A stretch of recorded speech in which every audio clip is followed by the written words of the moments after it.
வங்கக்கடலில் தொடர்ந்து நீடிக்கும் காற்றழுத்த தாழ்வு பகுதி டெல்டா மற்றும் தென் மாவட்டங்களில் கனமழை. நெல்லை மாவட்டம் ஊத்து பகுதியில் 50 சென்டிமீட்டர் மழை பதிவு.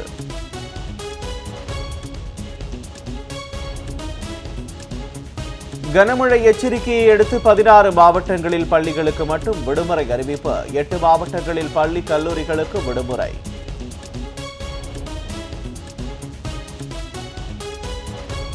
செம்பரம்பாக்கம் ஏரிக்கு தொடர்ந்து நீர்வரத்து அதிகரித்து வருவதால் வினாடிக்கு 1000 கன அடி உபரி நீர் திறப்பு. அடையாறு ஆற்றின் கரையோர பகுதியில் வசிப்போர் பாதுகாப்பாக இருக்க அறிவுறுத்தல்.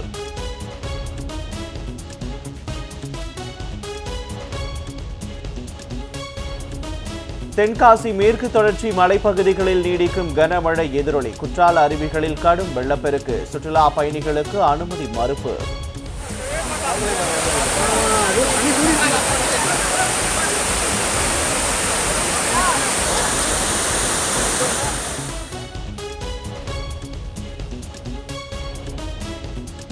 தொடர் மழையால் திருப்பூர் மாவட்டம் அமராவதி அணையிலிருந்து 18,000 கன அடி தண்ணீர் திறப்பு. அமராவதி ஆற்றங்கரையோர பகுதியில் வசிக்கும் மக்கள் பாதுகாப்பாக இடத்திற்கு செல்ல அறிவுறுத்தல்.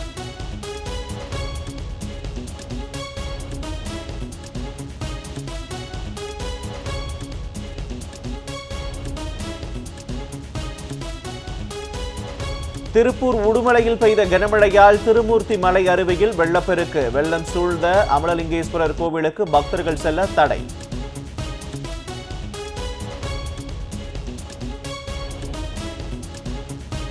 நீலகிரி மாவட்டத்திற்கு இன்றும் நாளையும் கனமழை எச்சரிக்கை. முன்னெச்சரிக்கை நடவடிக்கையாக மலை ரயில் சேவை 2 நாட்களுக்கு ரத்து.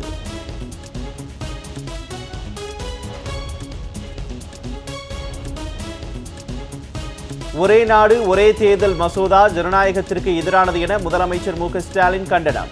மாநிலங்களின் குரலை ஒடுக்கும் ஒன்றிய அரசின் நடவடிக்கை கூட்டாட்சி தத்துவத்தையே சீர்குலைத்துவிடும் என்று எச்சரிக்கை.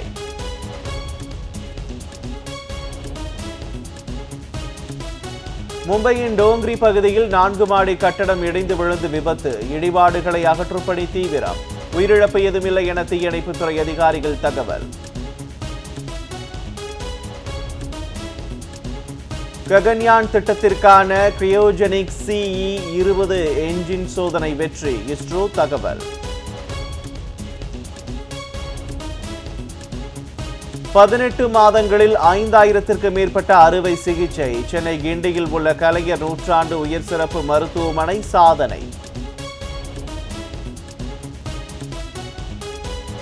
நாட்டின் பொருளாதாரத்தை மீட்பதில் மோடி அரசு படுதோல்வி. காங்கிரஸ் பொதுச் செயலாளர் ஜெய்ராம் ரமேஷ் குற்றச்சாட்டு.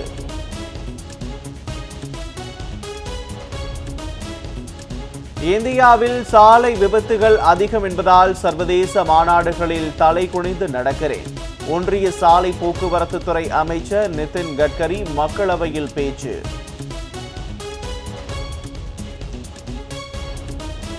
சபரிமலையில் VIP தரிசனத்திற்கு அனுமதிக்க கூடாது. கேரள உயர்நீதிமன்றம் உத்தரவு.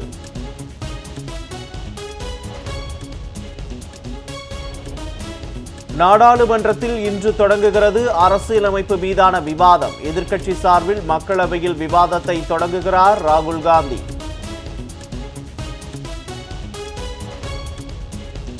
திருவண்ணாமலை அண்ணாமலையார் கோவிலில் அதிகாலை ஏற்பட்டது பரணி தீபம். மலை உச்சியில் இன்று மாலை மகா தீபம் ஏற்றப்படுகிறது.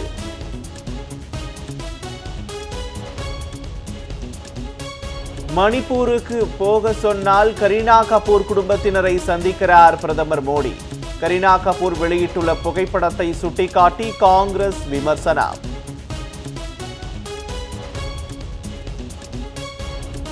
உலக செஸ் சாம்பியனானார் தமிழ்நாட்டை சேர்ந்த குகேஷ். சிங்கப்பூரில் நடைபெற்ற போட்டியில் நடப்பு சாம்பியனான சீன வீரரை வீழ்த்தி 18 வயதில் அபாரம்.